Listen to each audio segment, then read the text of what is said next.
第3章。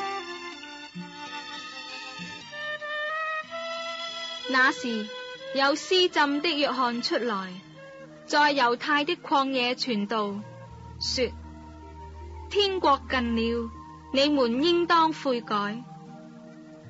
這人就是先知以賽亞所說的。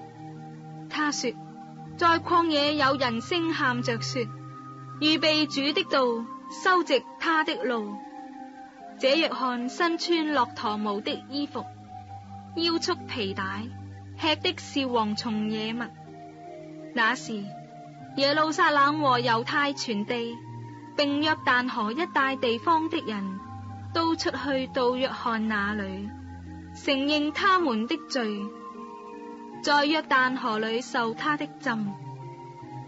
約翰看見許多法利賽人和撒都該人也來受浸，就對他們說：毒蛇的種類，誰指示你們逃避將來的憤怒呢？你們要結出果子來，與悔改的心相稱。不要自己心裏說，有亞伯拉罕為我們的祖宗。我告訴你們，神能從這些石頭中給亞伯拉罕興起子孫來。現在斧子已經放在樹根上，凡不結好果子的樹就砍下來，丟在火裏。我是用水給你們施浸，叫你們悔改，但那在我以後來的，能力比我更大，我就是給他提鞋也不配。他要用聖靈與火給你們施浸，他手裏拿着簸箕，要揚淨他的場，把麥子收在倉裏，把糠用不滅的火燒盡了。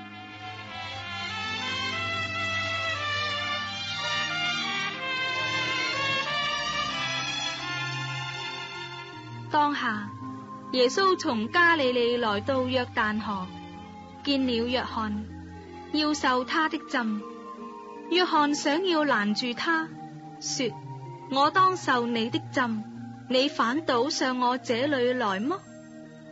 耶穌回答說：你暫且許我，因為我們理當這樣盡諸般的義。於是約翰許了他。